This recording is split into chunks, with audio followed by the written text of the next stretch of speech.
आज हम एक्सप्लेन करने वाले हैं अल्फा मूवी को, जो कि हाल ही में रिलीज हुई है। तो आइए इस मूवी को एक्सप्लेन करते हैं और जानते हैं इसकी पूरी कहानी। वीडियो अगर अच्छा लगे तो वीडियो को लाइक करके चैनल को सब्सक्राइब जरूर कीजिएगा, ताकि आपको इसी तरह के लेटेस्ट और फ्रेश कंटेंट मिलते रहे। तो फिल्म की शुरुआत होती है 27 जुलाई 1999 से, जहां हाल ही में कारगिल का युद्ध हुआ है। इस कारगिल के युद्ध में हमने पाकिस्तान के लगभग 1000 सोल्जर्स से ज्यादा मारे हैं, लेकिन कुछ सोल्जर्स हमारे शहीद भी हुए हैं। ये युद्ध हर एक सोल्जर्स को हमेशा याद रहेगा। और यहीं पर हम विक्रांत कौल को देख पाते हैं, जो कि अपने शहीद हुए सोल्जर्स को याद कर रहे थे कि तभी यहाँ पर एंट्री होती है लेफ्टिनेंट फतेह सिंह लखावत की। और वो यहाँ विक्रांत से कहते हैं कि मैं इस तरह से अपने फौजियों को शहीद होता हुआ नहीं देख सकता, इसलिए मैंने एक ऐसा प्रोग्राम तैयार किया है जिसके बाद से हमारा हर एक सोल्जर जो है वो बहुत ही स्ट्रांग होगा। पर इस प्रोग्राम को तैयार करने के लिए मुझे थोड़ा टाइम चाहिए। इस प्रोग्राम का नाम अल्फा है। तो इंडिया के नेक्स्ट जनरेशन के सोल्जर्स को तैयार करने के लिए यहाँ लखावत ने सीक्रेट प्रोग्राम अल्फा की तैयारी कर दी थी। फतेह सिंह ने अल्फा पे बहुत मेहनत की और अब सीन जो है वो 3 साल आगे शिफ्ट हो जाता है, जहाँ मिनिस्ट्री के कुछ ऑफिसर्स के सामने अब अल्फा प्रोग्राम के बारे में बताया जाता है। फतेह सिंह बताता है कि ये एक सीक्रेट प्रोग्राम है और हमने अल्फा सीरम तैयार किया है। इस अल्फा सीरम को इंजेक्ट करने के बाद हर एक सोल्जर जो है वो बहुत ही ज्यादा स्ट्रांग हो जाएगा। हर एक सोल्जर की सोचने समझने की शक्ति बढ़ जाएगी और एक नॉर्मल इंसान की बॉडी से कहीं ज्यादा उनकी बॉडी बेहतर होगी और उनकी हीलिंग पावर भी बढ़ जाएगी। अगर गोली आर पार हो जाती है तो उनका मरना तय है,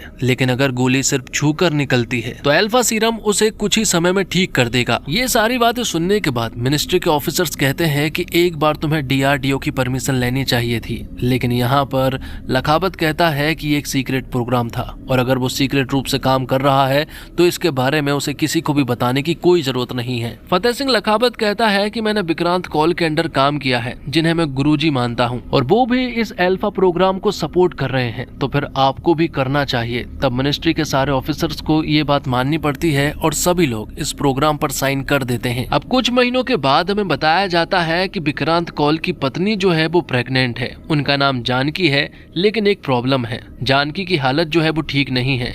उनका हार्ट जो है वो उतना मजबूत नहीं है कि वो एक बच्चे को जन्म दे सके। बॉडी के कुछ और पार्ट्स भी है जो कि पूरी तरह से तैयार नहीं है कि वो एक बच्चे को जन्म दे सके। डॉक्टर ने साफ साफ कह दिया था कि अगर ये बच्चा दुनिया में आता है तो आपकी जान को खतरा हो सकता है। ये सुनने के बाद विक्रांत कौल जो है वो किसी तरह का रिस्क नहीं लेना चाहते थे, लेकिन जानकी को ये बच्चा दुनिया में लाना था। और अगर जानकी ने डिसीजन ले लिया है कि वो बच्चे को दुनिया में लाएगी तो विक्रांत कौल भी पीछे नहीं हटने वाला था। विक्रांत कौल से जो बनेगा वो करेगा। और विक्रांत को यहाँ पर अल्फा सीरम के बारे में पता चलता है। उसे याद आता है कि अल्फा सीरम जो है वो सोल्जर्स को बहुत ही ज्यादा स्ट्रांग बनाता है।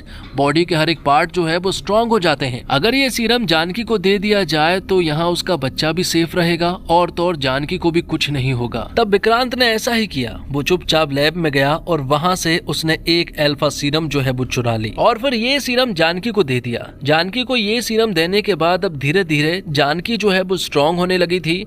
जो सारी प्रॉब्लम पहले आ रही थी अब कोई भी प्रॉब्लम उसके सामने नहीं थी और बच्चा भी पूरी तरह से सुरक्षित था। ये देखकर विक्रांत कौल और जानकी जो है वो बहुत ही ज्यादा खुश हो गए थे और कुछ ही समय के बाद अब डिलीवरी भी होने वाली थी। और फिर तभी दूसरी तरफ एक खौफनाक न्यूज मालूम चलती है। जिन भी सोल्जर्स को ये अल्फा सीरम दिया गया था उनके ऊपर साइड इफेक्ट हुए हैं।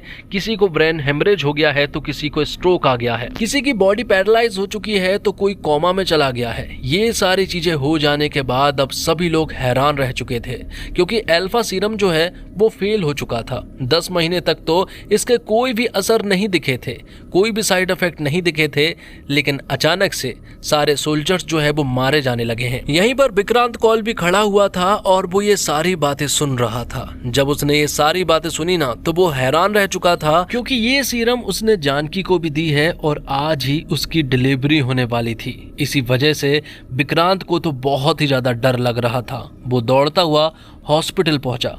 उसके आंखों से आंसू रुक नहीं रहे थे, क्योंकि विक्रांत अपने बच्चे और जानकी को सुरक्षित देखना चाहता है। तभी डॉक्टर ने इशारे करते हुए बताया कि जानकी की हालत जो है वो धीरे धीरे बिगड़ने लगी है। उसकी हालात बिल्कुल भी ठीक नहीं है और अब वो बताते हैं कि हम लोग जानकी को नहीं बचा पाए, लेकिन हमने बच्चे को बचा लिया है। वो एक लड़की है। लेकिन तब तक यहाँ फतेह सिंह लखावत भी आ चुका था और फतेह सिंह को ये बात मालूम चल चुकी है कि यहाँ विक्रांत कौल ने एक अल्फा सीरम जो है वो चुराया है और वो उन्होंने जानकी भाभी को दिया है। वो कहते हैं कि जिस बच्चे ने हाल ही में जन्म लिया है उस बच्चे पर आपका कोई भी अधिकार नहीं है, क्योंकि उस बच्चे के अंदर अल्फा सीरम है, इसलिए वो बच्चा देश का बच्चा है और वो देश के ही काम आएगा। यहाँ जब विक्रांत कौल को मालूम चला कि फतेह सिंह ने उसके बच्चे को लेकर चला गया है तो वो तुरंत ही उसके पास गया और कहा कि मेरा बच्चा मेरे ही पास रहेगा चाहे कुछ भी हो जाए। लेकिन यहाँ फतेह सिंह बताता है कि तुम्हारे बच्चे के अंदर अल्फा सीरम दौड़ रहा है और ये अल्फा सीरम बड़े बड़े सोल्जर्स को खा गया तो ये तो एक छोटी सी बच्ची है, ये कब तक बच पाती।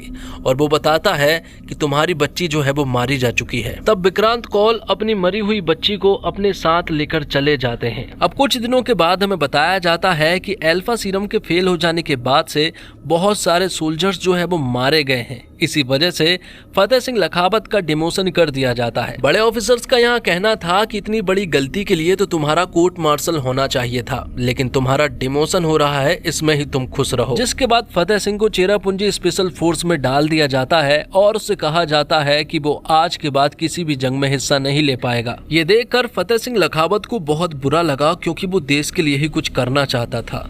वो वहाँ चला तो जाता है लेकिन उसका दिमाग जो है वो सिर्फ और सिर्फ अल्फा प्रोग्राम ही लगा रहता है। उसे किसी भी हालत में अल्फा प्रोग्राम फिर से स्टार्ट करना था। जिसके बाद वो किसी अनजान व्यक्ति के पास कॉल करता है और उनसे कहता है कि मुझे कुछ लोगों की जरूरत है और कुछ पैसों की जरूरत है। जिसके बाद वो डॉक्टर वर्गीस को अपने पास बुलाता है और यहाँ से सीधा वो लोग जाते हैं राजस्थान के रेगिस्तान के एक खुफिया लैब में, जहाँ डॉक्टर वर्गीस फिर से अल्फा प्रोग्राम पर फिर से काम करने वाले थे। उन्हें किसी भी हालत में इस बार अल्फा प्रोग्राम को पूरा करना है। लखावत बताता है कि चेरापूंजी में उसकी पोस्टिंग जरूर है लेकिन वो वहाँ कुछ करता नहीं है, इसलिए उसका पूरा ध्यान जो है वो यहीं पर रहेगा, इसी लैब में रहेगा। और तभी फतेह सिंह लखावत डॉक्टर वर्गीस को बताता है एक छोटी सी लड़की के बारे में जो कि आइसोलेट थी। और यहाँ हमें मालूम चलता है कि ये लड़की कोई और नहीं बल्कि विक्रांत कौल की बेटी है। बात कुछ ऐसी है, जब फतेह सिंह लखावत इस छोटी सी बच्ची को अपने साथ लेकर गया था ना, तब उसने एक मरी हुई बच्ची से इसे बदल दिया था और इसे अपने साथ लेकर चला गया। वो इसलिए क्योंकि इस बच्ची के अंदर अल्फा सीरम दौड़ रहा है। फतेह सिंह को बहुत अच्छे से मालूम है कि इस बच्ची के द्वारा हमें अल्फा का नया वर्जन मिल जाएगा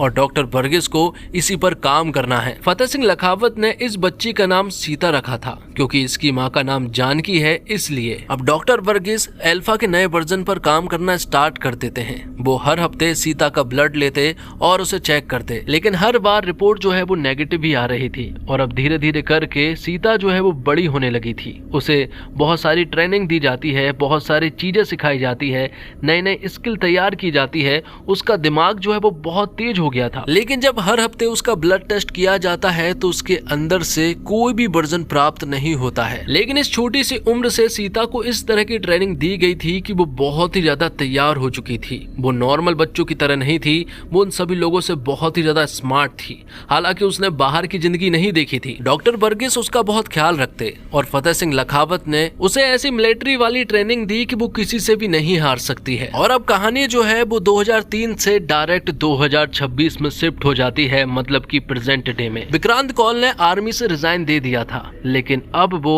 रॉ के चीफ बन चुके हैं। और हाल ही में उन्हें खौफनाक सीरियल अटैक के बारे में मालूम चला है, जहां अलग अलग मिनिस्ट्री के 6 ऑफिसर्स को बहुत ही बेरहमी से मार दिया गया है। इन 6 लोगों को मारने को पैटर्न को जब यहाँ पर विक्रांत कौल देखता है ना, तो वो समझ जाता है कि ये किसी स्पेशलिस्ट का काम है जो कि इस काम में बहुत ही ज्यादा माहिर बन चुका है। जब विक्रांत कौल ने देखा कि अलग अलग मिनिस्ट्री के 6 लोगों को मारा गया है, आखिरकार इनकी लिंक क्या है, तभी विक्रांत कौल के दिमाग में अल्फा सीरम के बारे में मालूम चलता है कि जब अल्फा सीरम तैयार किया गया था तब 6 अलग अलग मिनिस्ट्री के ऑफिसर्स ने ही इस अल्फा प्रोग्राम पर साइन किया था और इस प्रोग्राम पर मैंने भी साइन किया था। विक्रांत कौल को समझ आ जाता है कि अगर मैं फतेह सिंह लखावत से मिलूं तो ये सारी चीजें क्लियर हो जाएगी। और तब वो फतेह सिंह लखावत से मिलते हैं और उनसे पूछते हैं कि आखिरकार ये सब कुछ क्या चल रहा है। फतेह सिंह लखावत बताता है कि ये किलर जिन लोगों को बेरहमी से मार रहा है ना, वो किलर कोई और नहीं बल्कि तुम्हारी ही बेटी है जिसका नाम सीता है। और सीता को मैंने ही तैयार तैयार किया है,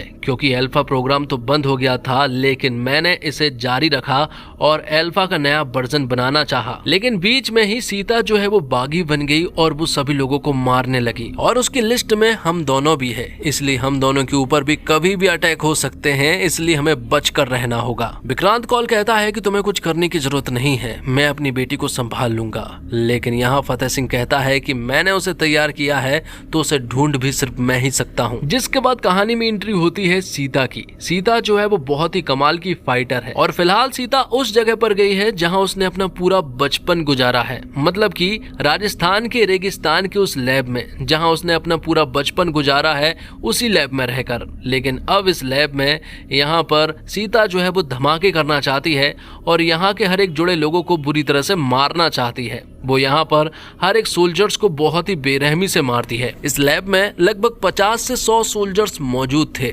लेकिन यहाँ सीता जो है वो उन सभी लोगों को बहुत ही आराम से मार देती है। आखिर में सीता उस लैब में एक जोरदार धमाका करती है और उस लैब को पूरी तरह से खत्म कर देती है और यहाँ से आराम से निकल जाती है। तो आखिरकार सीता जो है वो अपने ही लैब को क्यों खत्म करेगी, ये हमें आगे मालूम चलेगा। अब सीता का अगला टारगेट जो है वो विक्रांत कौल का था। वो अगले टारगेट को चूज करती है और उसका पैटर्न ढूंढती है कि आखिरकार ये कहां कहां जाता है। तो विक्रांत कौल के बारे में मालूम चलता है कि ये अक्सर स्पेन जाता है और हर महीने इसकी स्पेन की ट्रिप रहती है और इसका पैटर्न जो है वो बिल्कुल सेम है। और आखिरकार ये स्पेन इतनी बार क्यों जाता है, ये बात भी उसे पता करनी थी। लेकिन फिलहाल तो सीता को विक्रांत कौल के वापस आने का इंतजार रहेगा। दूसरी तरफ हम देखते हैं विक्रांत कौल को, जो कि स्पेन जाता है। वहां जाकर वो एक लड़की से मिलता है जिसका नाम दुर्गा होता है, और यहाँ हमें मालूम चलता है कि दुर्गा कोई और नहीं बल्कि विक्रांत कौल की दूसरी बेटी होती है। यहाँ फ्लैशबैक के सीन के द्वारा हमें बताया जाता है कि दरअसल में जानकी को 2 बेटियां हुई थी, मतलब कि जुड़वा बेटियों ने जन्म लिया था। लेकिन यहाँ डॉक्टर ने फतेह सिंह लखावत की सारी बातें सुन ली थी कि वो इसे देश के नाम करेगी, इसलिए डॉक्टर ने दूसरी बेटी को छिपा दिया था। जानकी बहुत कमजोर थी और अगर उसने ये बात विक्रांत कौल को बता दी होती कि उसके अंदर जुड़वा बच्चे हैं तो वो कभी डिलीवरी होने ही नहीं देता। इसलिए जानकी ने ये सारी बातें विक्रांत कौल को नहीं बताई थी। विक्रांत कौल ने वहाँ डॉक्टर से कह दिया था कि इसके बारे में खबर जो है वो बाहर नहीं जानी चाहिए। अगर ये खबर बाहर जाती है तो इसकी जान को खतरा हो सकता है। तब डॉक्टर ने ऐसा ही किया। तब विक्रांत कौल ने अपनी दूसरी बेटी दुर्गा को स्पेन लेकर गए, जहां पर कि दुर्गा के मौसी मौसा जी रहते हैं, और उन्होंने ही दुर्गा का खूब ख्याल रखा और इसी वजह से दुर्गा के बारे में किसी को भी कुछ भी पता नहीं चल पाया। अब कहानी प्रेजेंट में आती है जहां पर कि विक्रांत कौल ने दुर्गा को सीता के बारे में सब कुछ बता दिया था कि तुम्हारी जुड़वा बहन सीता जो है वो जिंदा है, लेकिन वो किलर बनकर घूम रही है जो कि लोगों को मार रही है। जरूर उसे कोई गलतफहमी हुई है, वो मुझे भी मारना चाहती है, लेकिन हमें उसे बचाना होगा क्योंकि उसकी जान खतरे में है। दूसरी तरफ हमें दुर्गा के बारे में बताया जाता है जो कि एक कमाल की स्मार्ट लड़की है। उसे हर एक खेल आता है, हर एक खेल में उसने गोल्ड मेडल जीता है। उसने जो ट्रेनिंग की है वो बहुत ही अलग तरह की ट्रेनिंग की है। उसके पास जो स्किल है वो शायद सीता के पास भी नहीं है। दूसरी तरफ हम देखते हैं सीता को, जिसे विक्रांत कौल के कश्मीर के एक खुफिया ठिकाने के बारे में मालूम चलता है। उसे मालूम चलता है कि वो दिल्ली से कश्मीर जा रहा है, इसलिए सीता पहले ही उस खुफिया ठिकाने पर पहुंच जाती है। वो वहां जाकर सारी चीजें चेक करने लगती है और थोड़ी ही देर के बाद हम देखते हैं कि यहाँ इस खुफिया ठिकाने पर दुर्गा भी आ जाती है।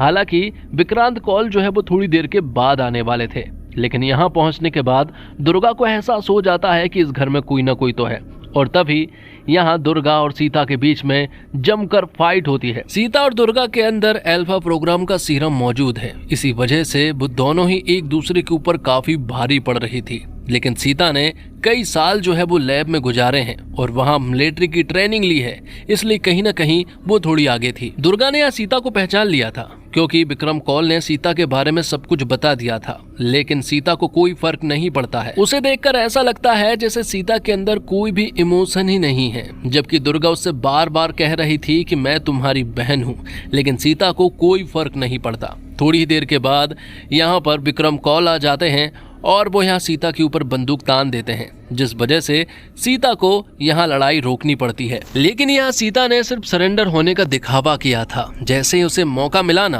उसने फिर से उन पर वार कर दिया था और उन दोनों को बंधक बना लिया था। सीता के अंदर बहुत ज्यादा नफरत है, उसके अंदर कोई इमोशन नहीं है, ना ही उसके अंदर कोई फीलिंग्स है, चाहे कोई कुछ भी कहे। दुर्गा ने बताया कि विक्रांत कौल हमारे पिता हैं, लेकिन सीता को कोई फर्क नहीं पड़ता। वो कहती है कि मेरी जिंदगी तो उस लैब में गुजरी है, इसी वजह से मुझे कोई भी फर्क नहीं पड़ता। जिसके बाद सीता अपनी कहानी बताने लगती है। वो कहती है कि तुम्हारी जिंदगी बहुत अलग होगी, लेकिन मेरी जिंदगी उससे भी ज्यादा अलग है।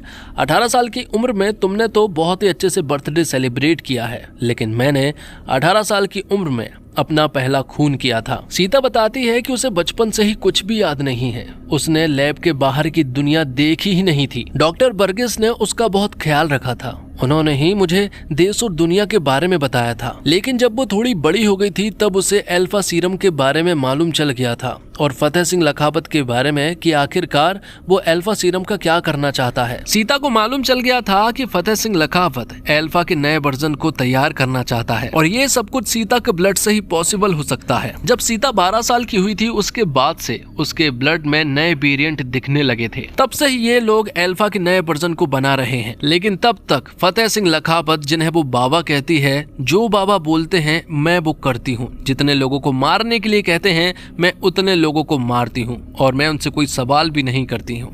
लेकिन एक दिन हद हो जाती है, क्योंकि एक दिन फतेह सिंह ने मुझे डॉक्टर वर्गीस को मारने के लिए कहा। यहाँ सीता को बताया गया कि डॉक्टर वर्गीस जो है वो गद्दार है और गद्दारी की सिर्फ एक ही सजा है और वो है मौत। इसलिए तुम्हें कोई भी सवाल जवाब नहीं पूछने हैं, तुम्हें डॉक्टर वर्गीस को मारना ही पड़ेगा। तब सीता जो है वो डॉक्टर वर्गीस के पास गई तो पता चला कि डॉक्टर वर्गीस खुद सीता का इंतजार कर रहे थे, क्योंकि डॉक्टर वर्गीस सीता को कुछ बताना चाहते हैं। तो डॉक्टर वर्गीस ने यहाँ जो भी बातें बताई हैं उन्हें सुनकर सीता जो है वो हैरान रह चुकी थी। या डॉक्टर वर्गीस बताते हैं कि तुम्हारे ब्लड से जो अल्फा का नया वर्जन तैयार किया गया था, जब वो कुछ सोल्जर्स के ऊपर ट्राई किया गया तो वो सोल्जर्स जो है वो तुरंत मारे गए और इस तरह से तुम्हारे बाबा ने बहुत सारे सोल्जर को इसी तरह से तड़पा तड़पा कर मारा है इस छोटे से अल्फा सीरम की वजह से। यहाँ डॉक्टर वर्गीस सीता को कुछ और बातें बताते हैं कि अगर और ब्लड टेस्ट किए गए और ट्रायल किए गए तो फिर तुम्हारी जान को भी खतरा है। लेकिन इन सारी चीजों से भी यहाँ तुम्हारे बाबा को कोई भी फर्क नहीं पड़ता है, वो आगे भी ट्रायल करते रहेंगे और डॉक्टर वर्गीस ने ही मुझे तुमसे मिलने के लिए कहा था। इतना बोलने के बाद डॉक्टर वर्गीस ने खुद की जान ले ली थी और तभी से मैं आपको ढूंढ रही थी, आपको मारने के लिए नहीं बल्कि आपसे बात करने के लिए। तो सीता को यहाँ सारी बातें मालूम चल चुकी है, उसे ये भी पता चल गया है कि विक्रांत कौल ही उसके पिता है और दुर्गा उसकी बहन है। अब तभी हम देखते हैं कि फतेह सिंह लखावत ने विक्रांत कौल का पीछा किया और उन्हें कश्मीर के खुफिया ठिकाने के बारे में मालूम चल गया। अब यहाँ फतेह सिंह के बहुत सारे लोग जो है वो इनके ऊपर हमला करने के लिए पहुंच जाते हैं, लेकिन विक्रांत कौल ने अपनी दोनों बेटियों को पीछे के रास्ते से यहाँ बाहर निकलवा दिया और खुद इनसे सामना करने लगा। यहाँ विक्रांत कौल भी कोई आम इंसान नहीं है, वो भी बहुत ही खतरनाक है और अकेले ने ही यहाँ फतेह सिंह लखावत के सारे लोगों को मार दिया था। विक्रांत कौल को हाल ही में सीता के द्वारा मालूम चला है कि कोई ओडीसी प्रोग्राम चल रहा है और अगर ये सक्रिय होता है तो पूरा देश जो है वो बर्बाद हो सकता है। इसलिए विक्रांत कौल को किसी भी हालत में फतेह सिंह से मिलना है और ये सारी चीजें क्लियर करनी है। और यहाँ विक्रांत कौल ने अपनी दोनों बेटियों को कहा है कि वो 75 घंटे के अंदर उन्हें एक सेफ हाउस पहुंचना है, जहां पहुंचने के बाद तुम्हें कुछ भी नहीं होगा। तो यहाँ दोनों बहनों की 75 घंटे की जर्नी स्टार्ट हो जाती है। यहाँ दुर्गा चाहती है कि सीता जो है वो उसके साथ थोड़ा घुल मिल जाए, वो उसे बहन समझे, लेकिन सीता जो है वो पत्थर दिल है, उसके अंदर कोई भी इमोशन नहीं है। लेकिन जैसे जैसे वो दुर्गा के साथ रहने लगती है उसका दिल भी थोड़ा थोड़ा पिघलने लगा था। दुर्गा ने यहाँ उससे पूछा कि आखिरकार तुम्हें डर लगता है कि नहीं। तब सीता बताती है कि डर उन लोगों को लगता है जिनकी लाइफ में कोई हो, मेरी लाइफ में कोई नहीं है। लेकिन दुर्गा कहती है अब से लगना चाहिए, क्योंकि अब हम तुम्हारी लाइफ में हैं। 75 घंटे की जर्नी थी, लेकिन इन्होंने ये जर्नी जो है वो 63 घंटे में ही कंप्लीट कर दी थी और सेफ हाउस तक पहुंच चुके थे। और इस हाउस को देखने के बाद सीता और दुर्गा को ऐसा लगा कि ये कोई सेफ हाउस नहीं है। यहाँ पर एक बाबा जी बैठे हुए थे और उन्हें समझ नहीं आ रहा था कि आखिरकार उनके पिताजी ने इस बाबा के पास उन्हें क्यों भेजा है। थोड़ी ही देर के बाद यहाँ पर फतेह सिंह लखावत के लोग जो है वो हमला करने के लिए इसी सेफ हाउस तक पहुंच चुके थे। फतेह सिंह लखावत की पूरी गैंग जो है वो यहाँ पर हमला करने के लिए पहुंच चुकी थी। फतेह सिंह लखावत के कुछ लोग नहीं बल्कि ढेर सारे लोग यहाँ पर हमला करने के लिए पहुंचे थे। शुरुआत में तो यहाँ सीता और दुर्गा ही इन लोगों से फाइट करती है और लोगों को धूल चटा देती है। ये दोनों लड़कियां बहुत ही अच्छी फाइट लड़ रही थी, लेकिन आखिर में जब लड़ाई बढ़ जाती है तब यहाँ एंट्री होती है कबीर की, जो कि बाबा बनकर बैठे हुए थे। तब आखिर में कबीर ने मोर्चा संभाला। यहाँ पर जितने भी गुंडे थे ना, उनमें से तो आधे तो कबीर को देखकर ही भाग गए थे और आधे ने जब कबीर से लड़ाई करने की कोशिश की तो कबीर ने उन सभी को ही मार दिया था। लेकिन इस लड़ाई में यहाँ दुर्गा को चोट लग जाती है। उसके कंधे पर शूट कर दिया गया था और कबीर यहाँ उनसे कहता है कि तुम्हें अपनी बहन को बचाना होगा, इसलिए तुम यहाँ से चले जाओ, मैं इन सभी लोगों को संभाल लूंगा। तब ये दोनों कबीर की बताई हुई जगह पर चले जाते हैं। दूसरी तरफ हम देखते हैं फतेह सिंह लखावत को, जिसे ऐसा लग रहा था कि उसके पास अपना ही कोई आदमी आने वाला है, लेकिन वहाँ दरअसल में विक्रांत कौल पहुंचा था, जो कि अपनी पूरी प्लानिंग के साथ वहाँ पहुंचा था। विक्रांत कौल यहाँ पर फतेह सिंह से कहता है कि मुझे तेरी सारी प्लानिंग के बारे में मालूम चल गया है, तूने सीता के साथ क्या किया है ये भी पता चल गया है, लेकिन फतेह सिंह को सिर्फ और सिर्फ सीता चाहिए थी। अगर सीता मिलती है तभी वो अल्फा का नया वर्जन तैयार कर पाएगा। फतेह सिंह बहुत ही चालाक है। वो यहाँ पर एक ब्लास्ट करता है और यहाँ से सभी लोगों को मारने के बाद निकल जाता है और उसने विक्रांत कौल को भी बंधक बना लिया था। दूसरी तरफ दुर्गा को चोट लगी थी और उसे आराम करना था और तभी यहाँ पर सीता को मालूम चल जाता है कि फतेह सिंह ने विक्रांत कौल मतलब कि उसके पिताजी को बंधक बना कर रखा है और फतेह सिंह चाहता है कि सीता खुद यहाँ पर आए। तब सीता अकेले ही फतेह सिंह के पास जाती है, क्योंकि दुर्गा को चोट लगी थी इसलिए वो वहाँ उसे ले जाना नहीं चाहती थी। अब वो फतेह सिंह के पास जाती है। फतेह सिंह यहाँ सीता को देखकर खुश हो जाता है। फतेह सिंह यहाँ सीता से कहता है कि जज्बाती होकर तू अपनी ट्रेनिंग भूल गई, इसी वजह से तू अपने पिता को बचाने के लिए आई है, लेकिन आज तुम दोनों ही नहीं बच पाओगे। लेकिन तुम्हारे दिमाग में बहुत सारे सवाल चल रहे होंगे कि आखिरकार ओडीसी क्या है, मैं क्या चाहता हूँ। तो यहाँ पर फतेह सिंह बताता है कि मैं अल्फा चाहता हूँ और मैं एक सच्चा देशभक्त हूँ, लेकिन बस एक छोटी सी प्रॉब्लम है और वो ये कि मैं देशभक्त तो हूँ लेकिन मैं अपने देश का देशभक्त नहीं हूँ, मैं पाकिस्तान का सच्चा देशभक्त हूँ। जिसके बाद कहानी पास्ट में जाती है और हमें मालूम चलता है फतेह सिंह लखावत जो है वो एक एजेंट बनकर इंडिया में घुसा था। वहाँ उसने एक फैमिली को मारा और वहीं उसने नाम अपना फतेह सिंह लखावत रख लिया था। उसने मतलब पहचान चुराई थी। जिसके बाद उसने बहुत मेहनत की और इंडियन आर्मी में भर्ती हो गया। वहाँ से वो ISI से कांटेक्ट में था और वहाँ से उनके मैसेज जो है वो उन्हें दिया करता था, लेकिन अभी भी इंडियन आर्मी का भरोसा जीतना था, इसलिए उसने बहुत ही मेहनत की। पहले वो लेफ्टिनेंट बना, जिसके बाद वो कर्नल बना। अब उसके हाथ में हर एक चीज थी, वो आराम से सारी चीजें कर सकता था। 1999 के कारगिल के युद्ध में उसने इंडिया के बहुत सारे सोल्जर्स मरवाए, लेकिन फिर भी वो लोग ये युद्ध हार गए थे। इसी बात का दुख था क्योंकि 1000 से ज्यादा लोग पाकिस्तानी के मारे गए थे। तभी से उसने अल्फा प्रोग्राम के बारे में सोचा। और अब सच कहूँ तो मुझे तेरी जरूरत भी नहीं है, क्योंकि मुझे पता चल गया है कि तेरी जुड़वा बहन है जिसका नाम दुर्गा है और अब वो मेरे कब्जे में है। जब तुम लड़ाई कर रहे थे ना, तब एक कैमरे ने सब कुछ रिकॉर्ड कर लिया था और ये सारी चीजें मुझ तक पहुंच चुकी थी। फतेह सिंह ने यहाँ पर विक्रांत कौल के ऊपर बॉम्ब फिट करके रखे थे और एक डायनामाइट पे यहाँ पर सीता ने पैर रख कर रखा था, मतलब कि दोनों की यहाँ जान जाना एकदम तय थी। फतेह सिंह यहाँ से चला जाता है और अब सीता जो है वो अपने पिता विक्रांत कौल को किसी भी हालत में बचाना चाहती थी। उसने बहुत मेहनत की और आखिरकार उसने अपने पिता को बचा लिया था। लेकिन यहाँ एक बहुत बड़ा ब्लास्ट हुआ था, जिससे कि फतेह सिंह और उसके लोगों को ऐसा लगा कि सीता और विक्रांत कौल जो है वो मारे जा चुके हैं। जिसके बाद फतेह सिंह जो है वो लैब जाता है, वहाँ वो दुर्गा के ऊपर ट्रायल करना चाहता है और अल्फा का नया वर्जन बनाना चाहता है। लेकिन यहाँ चेरापूंजी के सोल्जर्स को पता चल जाता है कि फतेह सिंह के साथ जो सोल्जर्स मौजूद है वो दरअसल में इंडियन आर्मी के नहीं है।